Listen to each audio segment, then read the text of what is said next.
She is an embarrassment.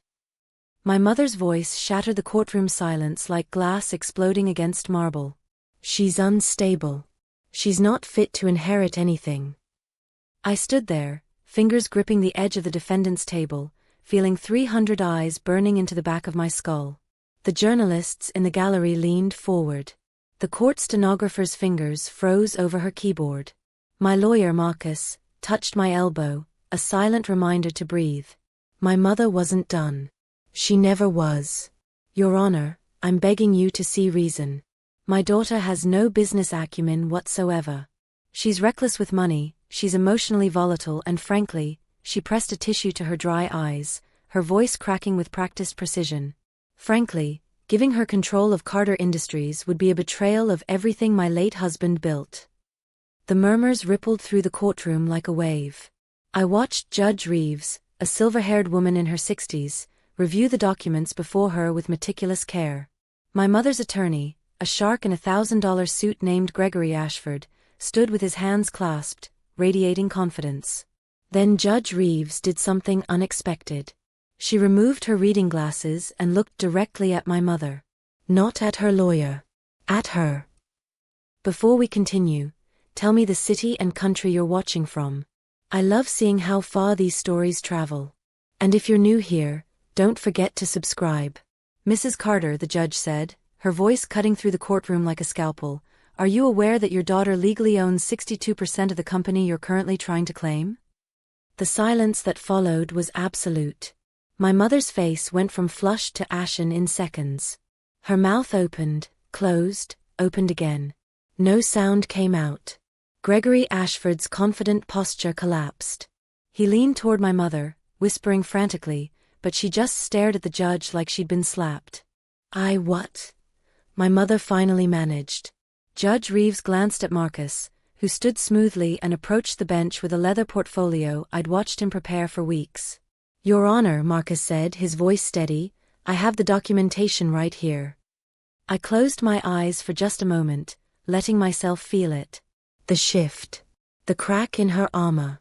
The beginning of the end. Let me explain how my own mother tried to erase me from existence. Growing up as Eleanor Carter's daughter was like living inside a museum exhibit. Everything had to be perfect. Everything had to be presented just right. We weren't a family, we were a brand. I was 7 years old the first time I understood what disappointment looked like on my mother's face. We were at a charity gala, one of those gilded events where women wore gowns that cost more than most people's monthly rent and men discussed business over 30-year-old scotch. I'd gotten punch on my white dress, an accident, the kind any child might have, and my mother had grabbed my arm so hard it left marks. You're making us look bad, Naomi, she'd hissed, her smile never wavering for the cameras. Do you understand? Everything you do reflects on this family. I was 7. By the time I was 12, I'd learned to be invisible. To speak only when spoken to. To get straight A's but never brag about them. To play piano beautifully but never pursue it seriously because the arts don't build empires, darling. To date boys from appropriate families but never actually like them. My father was different. Dad saw me. Really saw me. He'd sneak into my room late at night after another one of my mother's improvement sessions, and sit on the edge of my bed. You know your mother just wants the best for you, he'd say, but his eyes would be sad. She doesn't always know how to show it. Why does she hate me? I asked him once when I was 14. She doesn't hate you, sweetheart. She's just, he'd paused, choosing his words carefully. She's afraid. Of what? Of losing control. Of things not going according to plan. Of you being stronger than she was at your age. I didn't understand what he meant then. I do now. Dad taught me about the business from the time I could add numbers. Carter Industries had started as a small manufacturing company his grandfather founded in the 50s. Dad had transformed it into a multi-million-dollar enterprise specializing in sustainable building materials. He'd bring me to the office on weekends, let me sit in on meetings, explain profit margins and supply chains and market trends. One day this will be yours, he'd tell me. My mother hated it. You're filling her head with nonsense, Robert, she'd snap. She needs to focus on being marketable, not playing CEO. She's not playing L. She's learning. And she's good at it. She's a child. She won't always be. The arguments would escalate from there. My mother believed in a specific kind of success: marry well, look perfect, maintain the right social connections. My father believed in building something real. I was 19, home from college for winter break, when I walked in on one of their worst fights. "You're undermining me at every turn," my mother shouted. "Do you know what people say about us? About how we're raising her?" "I don't give a damn what people say, Eleanor." "Of course you don't. You never have. But I'm the one who has to maintain our reputation. I'm the one who has to face the country club, the bored wives, the people whose opinions don't matter. They matter to me. More than our daughter." The silence that followed was devastating. "That's not fair," my mother finally said, her voice cold. "Isn't it? When was the last time you asked Naomi what she wanted? What she dreams about? When was the last time you looked at her as anything other than a reflection of yourself?" "I want her to be extraordinary." "She already is. You just can't see it." I'd backed away from the door, my heart pounding. I'd gone to my father's study later that night and found him going through papers, making notes in the margins of legal documents. "Dad." He'd looked up, surprised. "Sweetheart. Shouldn't you be asleep? I heard you and Mom fighting." He'd sighed, setting down his pen. "I'm sorry about that." "You don't have to apologize." I'd sat across from him. "Dad, what are all these papers?" He'd looked at me for a long moment, then said, "Insurance." "For what?" "For you. For the future." He'd reached across the desk and taken my hand. "Naomi, I need you to understand something. Your mother, she loves you. But she doesn't always show it in ways that make sense. And if something ever happens to me..." "Don't say that. Listen to me. If something happens, I've made arrangements. I've made sure you're protected. I've made sure you'll be taken care of, that you'll have what's rightfully yours. Do you understand?" I'd nodded, not really understanding at all. 3 months later, he was dead. The heart attack came without warning. Dad was 52, seemingly healthy, playing tennis at the club on a Saturday morning. He collapsed on the court. By the time the ambulance arrived, he was gone. The funeral was a production. My mother transformed grief into performance art. She wore Armani black, accepted condolences with practiced grace, gave a eulogy that made people weep. She was the picture of dignified widowhood. I was numb. I stood beside his casket and couldn't feel anything.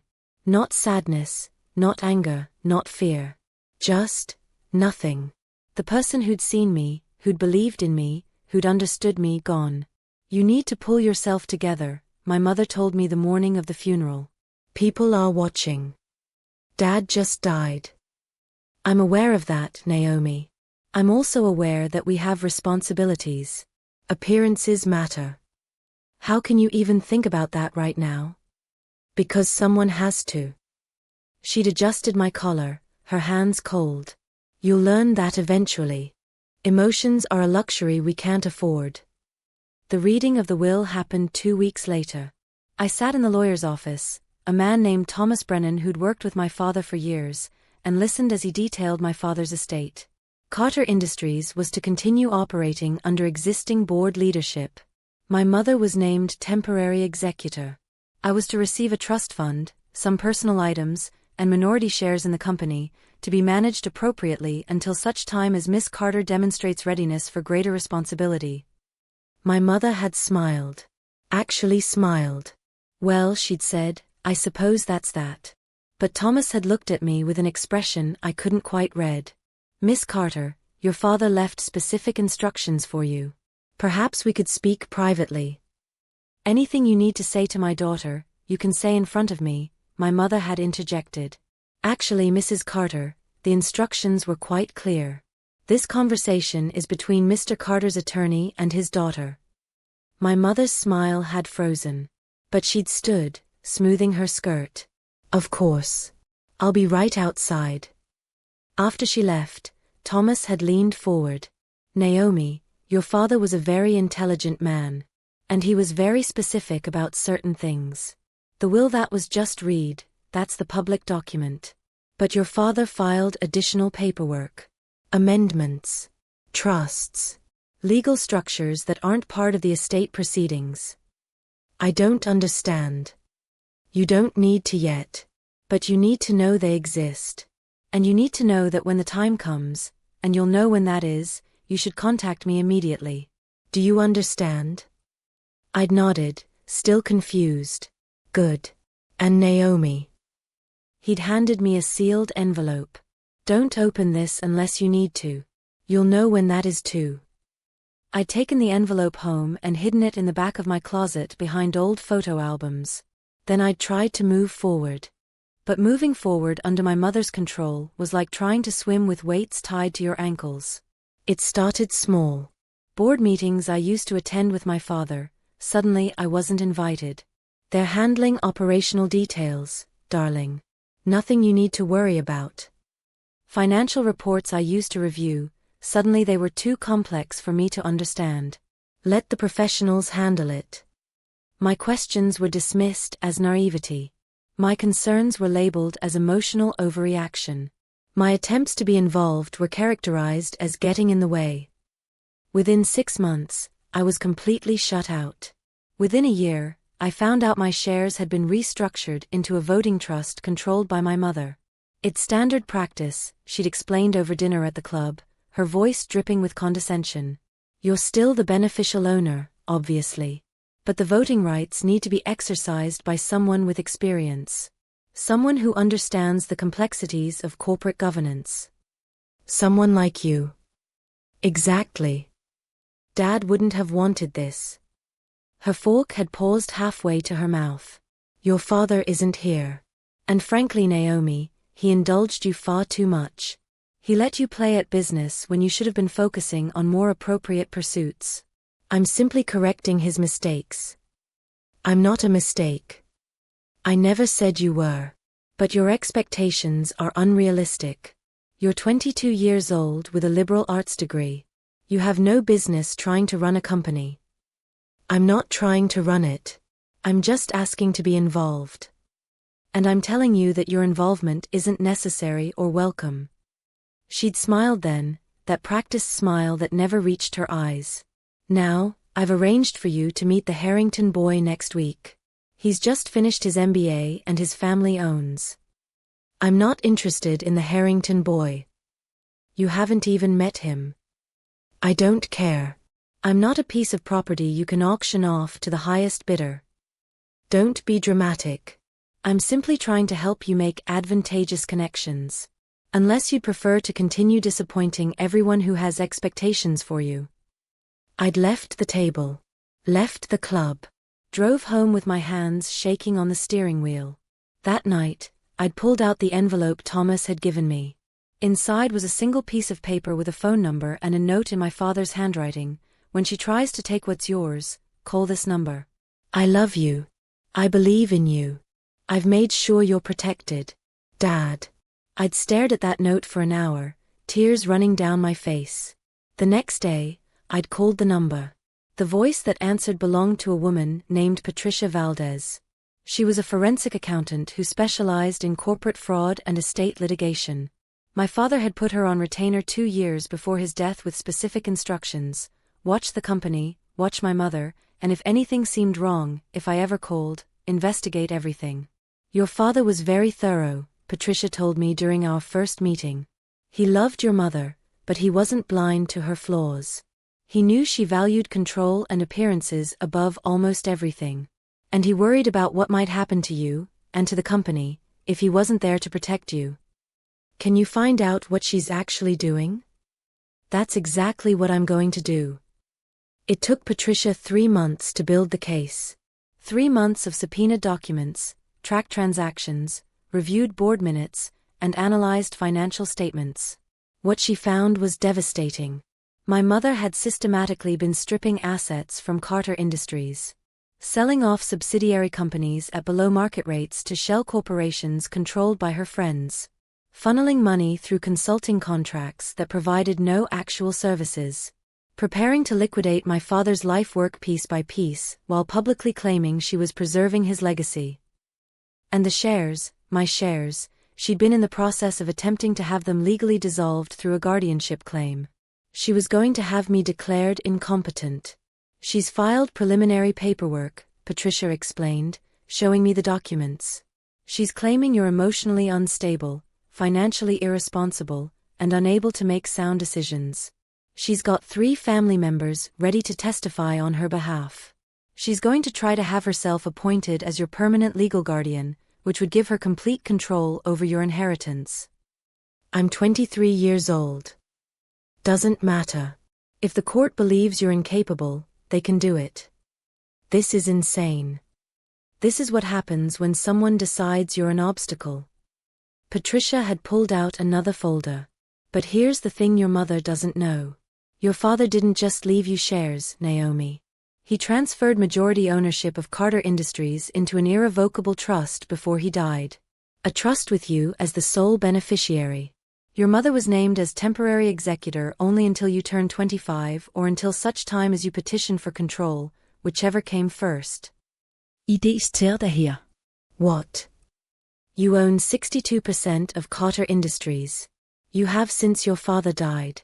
Your mother's been operating under the assumption that she has permanent control. But she doesn't. She never did. And the moment this goes public, everything she's been doing becomes actionable fraud. Why didn't anyone tell me? Your father's instructions were clear. The information would be revealed only if 1. You turned 25, 2. You requested it, or 3. Someone attempted to legally disenfranchise you. Your mother filing for guardianship triggers option 3. I'd felt like I couldn't breathe. She doesn't know. She has no idea. Thomas Brennan has been maintaining absolute silence under attorney-client privilege with your father's estate. The trust documents weren't part of the public will. She thinks she's already won. So what do we do? Patricia had smiled. We let her think she has. Right up until we prove otherwise. The next 3 months were theater. My mother launched her case against me publicly. She gave tearful interviews about her troubled daughter. She had family friends write op-eds about the importance of responsible inheritance management. She painted herself as a devoted mother trying to protect both her daughter and her late husband's legacy from a young woman too unstable to appreciate either. And I let her. I played the part she'd written for me. I was emotional in public. I made a few ill-advised social media posts that could be interpreted as erratic. I spent money visibly, nothing illegal, but enough to look careless. I gave her ammunition.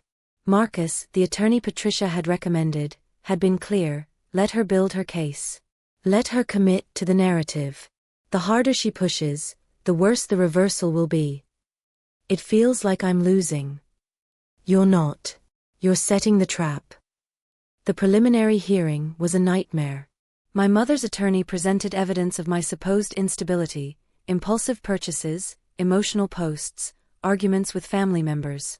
3 cousins testified that they were concerned about my judgment. My mother sobbed on the stand, describing how painful it was to watch her daughter self-destruct. The media ate it up. Heiress in crisis. Mother fights to save company from unstable daughter. Carter family drama explodes in court. My phone wouldn't stop buzzing. Friends I hadn't spoken to in years reached out with fake concern. People I barely knew felt entitled to opinions about my life. But Marcus just kept saying, let them talk. Let her think she's winning. The trial date was set for 6 weeks later. 6 weeks of watching my mother play the martyred parent. 6 weeks of seeing my face plastered across tabloids with headlines questioning my sanity. 6 weeks of torture. But I spent those 6 weeks with Patricia and Marcus, building our counterstrike. We compiled every financial document. Every forged signature. Every illegal transaction. Every shell company. Every witness who'd unknowingly testified to my mother's fraud while thinking they were supporting her guardianship case. And we found something else. 3 months before my father died, there'd been a board meeting. Standard quarterly review. Someone had recorded it, standard procedure for corporate governance. The recording had been transcribed, filed, and forgotten. Except in that meeting, my mother had said something interesting. The board had been discussing succession planning. My father had proposed increasing my involvement in company operations. My mother had objected, claiming I wasn't ready. And then, frustrated, she'd said, "She'll never understand what's in her own name. Robert's been too soft with her. If something happens to him, someone needs to maintain control before she destroys everything through ignorance." If something happens to him. 3 months before a heart attack no one saw coming. Patricia had looked at me when she'd played me the audio. "I'm not saying. I know. But the timeline is. I know. We can have him exhumed. If you want." I'd thought about it. About whether I wanted to know. Whether I could handle knowing. "Not yet," I'd finally said. "First, we destroy what she's built. Then we decide about the rest." The trial started on a Tuesday in November. Rain hammered against the courthouse windows. The gallery was packed: journalists, family members, business associates, curious onlookers who'd followed the case in the media. My mother arrived in a black Saint Laurent suit, her hair perfect, her makeup flawless. She looked like a woman in mourning defending her late husband's legacy. She looked like a hero. I wore a simple gray dress and kept my hair pulled back. I looked young. I looked tired. I looked like exactly what she'd been calling me: unstable. Her attorney presented his case first. 3 days of testimony painting me as reckless, emotional, and incompetent. 3 days of family members describing concerns about my judgment. 3 days of financial experts analyzing my spending patterns and declaring them inconsistent with responsible wealth management. My mother took the stand on day 4. She was magnificent. She cried at exactly the right moments. She spoke with a mother's pain. She described sleepless nights worrying about me. She talked about my father's dreams for the company and how devastating it would be to see them destroyed by someone who just isn't ready. "I love my daughter," she said, looking directly at me. "But love isn't always enough. Sometimes love means making hard choices. Sometimes love means protecting someone from themselves." The gallery murmured sympathetically. I saw several people nodding. Then Gregory Ashford asked his closing question. "Mrs. Carter, in your own words, can you tell the court why you believe this guardianship is necessary?" My mother took a breath, composing herself. "Because my daughter is an embarrassment to everything my husband built. She's unstable. She's not fit to inherit anything. And if this court doesn't act, she will destroy the legacy of a man who deserved so much better." The courtroom exploded into whispers. Marcus had warned me this moment was coming. "She's going to go for the emotional knockout," he'd said. "She's going to say something designed to make you react. Don't. Just let her hang herself." So I stood there motionless, while my mother called me an embarrassment in front of hundreds of people. Judge Reeves banged her gavel. "Order. Order in this court." The whispers died down.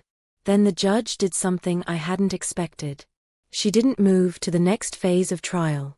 She didn't call a recess. Instead, she looked at my mother with an expression I couldn't quite read. "Mrs. Carter," she said slowly, "are you aware that your daughter legally owns 62% of the company you're currently trying to claim?" And that's when everything changed. My mother's face transformed. The composed grief shattered into something raw and confused. "I what? That's not." "Your Honor," Gregory Ashford jumped in, "I don't understand what the court is referencing. The estate documents clearly show." "The estate documents show what was filed publicly," Judge Reeves interrupted. "However, the court has been presented with additional documentation that substantially changes the nature of these proceedings." She looked at Marcus. "Counsel." Marcus stood, and I watched 3 months of careful preparation unfold. He presented the trust documents first. The irrevocable transfer my father had executed 18 months before his death. The legal language was clear: majority ownership transferred to me, with my mother as temporary executor only under specific limited circumstances. Then came the financial records. Patricia had compiled everything into a presentation that was devastating in its clarity. Money moving through shell companies. Assets sold at fraudulent values. Consulting contracts for services never rendered. A systematic dismantling of Carter Industries disguised as management. Your Honor, Marcus said, Mrs. Carter has been operating under fraudulent pretenses. She has knowingly concealed the true ownership structure of Carter Industries, while simultaneously attempting to strip assets from a company she doesn't legally control. Furthermore, she has initiated this guardianship proceeding not out of genuine concern for her daughter, but as a means to permanently seize assets that were never hers to claim. Gregory Ashford was on his feet. Your Honor, this is outrageous. We were never provided with. Because you never asked, Marcus cut him off. Because your client never thought to verify what she assumed she knew. Because she was so certain of her control that she never imagined there might be documentation she wasn't aware of. Then he played the recording. My mother's voice filled the courtroom. She'll never understand what's in her own name. Robert's been too soft with her. If something happens to him, someone needs to maintain control before she destroys everything through ignorance.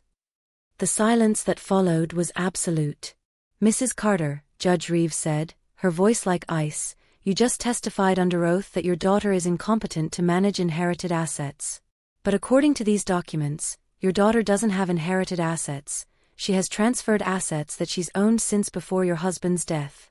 Assets you've been illegally managing. Assets you've been systematically defrauding. My mother opened her mouth. Closed it. Opened it again. I can explain. I'm sure you can. In fact, I'm certain the district attorney will be very interested in your explanation. Judge Reeves looked at me directly. Miss Carter, are you represented in these proceedings by Mr. Patterson? Yes, Your Honor. Do you wish to pursue legal action against your mother for fraud, embezzlement, and violation of fiduciary duty? I looked at my mother. She was staring at me with an expression I'd never seen before. Not anger. Not disappointment. Fear. Yes, Your Honor. The courtroom erupted. The next hour was chaos. Judge Reeves had suspended the guardianship proceedings immediately and ordered a full criminal investigation. Federal charges were likely. My mother's attorney tried to argue procedural objections, but he was drowning and everyone could see it. The media went insane. Reporters were already filing stories from the gallery. My phone was exploding with notifications I didn't bother checking. My mother sat at her table, perfectly still, staring at nothing. Eventually, Judge Reeves called a recess. As the courtroom cleared, Gregory Ashford gathered his documents with shaking hands. My mother finally moved, standing slowly like she'd aged 20 years. She looked at me across the aisle. For a moment, neither of us spoke. Then she said, "You've ruined this family." I stood, straightening my dress. No. You tried to erase me. There's a difference. Everything I did was to protect what your father built. You were protecting yourself. You've always been protecting yourself. I picked up my bag. Dad knew. That's why he made sure I'd be protected. That's why he transferred ownership before he died. Because he knew what you were. You don't understand the pressure. I understand perfectly. You couldn't handle that Dad saw something in me you never did. You couldn't handle that he believed I was capable. So you tried to make me into the embarrassment you kept calling me. You tried to prove him wrong. Naomi. I'm done, Mom. I'm done being your disappointment. I'm done being your problem. I'm done being anything to you at all. I walked past her toward the door where Marcus was waiting. He would be ashamed of you, she called after me. I stopped. Turned back. No, I said quietly. He'd be ashamed of you. And you know it. Then I walked out. The aftermath was brutal and swift. The district attorney's office opened a criminal investigation within 48 hours. The board of Carter Industries held an emergency meeting and officially recognized me as majority shareholder and company owner. My mother was removed from all positions and had her access to company accounts frozen. 3 family members who testified against me called to apologize. I didn't answer. The media narrative shifted overnight. Suddenly I wasn't the unstable daughter, I was the brave heiress who'd exposed corporate fraud. The think pieces wrote themselves. How one woman outsmarted her manipulative mother. The dark side of family business. When parents become predators. I hated all of it. 2 weeks after the trial, I sat in my father's old office. Now my office. The nameplate on the desk still said, Robert Carter, CEO. I hadn't changed it yet. Patricia and Marcus had laid out my options. Criminal charges would likely result in conviction. My mother was looking at 5 to 10 years minimum. Civil damages would bankrupt her. The company would survive, but rebuilding its reputation would take time. What do you want to do? Patricia asked. I thought about my father. About what he'd said that night in his study. About the arrangements he'd made to protect me. About the fact that he'd known what my mother was capable of, and he'd loved her anyway. I want to rebuild, I said finally. I want to make Carter Industries into something real again. Something Dad would be proud of. And I want her prosecuted to the fullest extent of the law. No merci? Marcus asked. She didn't show me any. They nodded and left me alone in the office. I pulled out my phone and scrolled through the messages I'd been ignoring. Most were from reporters or people I barely knew. But one was from an unknown number. I opened it. I'm sorry. Please let me explain. Please. My mother. I stared at the message for a long time. I thought about 7-year-old me with punch on her dress. About 14-year-old me asking why she hated me. About all the years of being told I wasn't good enough, smart enough, worthy enough. I thought about my father sitting on the edge of my bed saying, "She's afraid of you being stronger than she was." Then I deleted the message and blocked the number. 6 months later, I stood in front of the Carter Industries board for my first official meeting as CEO. 14 people sat around the table, some who'd worked with my father, some who'd enabled my mother's fraud. Some who were new hires I'd brought in to clean house. Ladies and gentlemen, I said, we have a lot of work to do. I'd spent the last 6 months learning everything. Patricia had stayed on as Chief Financial Officer. Marcus had moved in-house as General Counsel. We'd hired new executives, audited every department, and started rebuilding relationships with clients my mother had burned. The company was damaged but salvageable. Just like me. My mother's criminal trial was set for next month.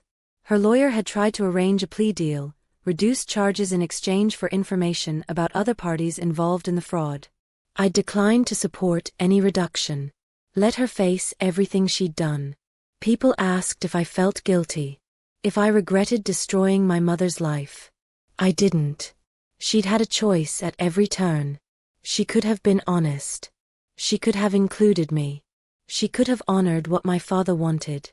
Instead, she'd chosen control, appearances, and greed. She'd called me an embarrassment. Turns out, I was the only thing my father trusted. After the board meeting, I went back to my office. I'd finally replaced Dad's nameplate with my own. Naomi Carter, CEO. His photo still sat on the corner of the desk. I picked it up, studying his face. He was smiling in the picture, that genuine smile he only showed when my mother wasn't around. I hope I'm making you proud, I said to the photo. My phone buzzed.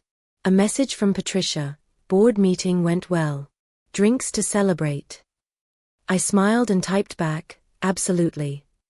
As I gathered my things to leave, I caught my reflection in the office window. I looked different than I had 6 months ago. Stronger. More certain. My mother had spent my entire life trying to convince me I was an embarrassment. Trying to make me small enough to control. But I wasn't small. I never had been. I was exactly what my father had always seen. Capable, intelligent, strong enough to handle the weight of what he'd built. I walked out of the office, turning off the lights behind me. For the first time in my life, I wasn't afraid of disappointing anyone. I was done being anyone's embarrassment. I was done being anyone's anything. I was just mine. And that was enough.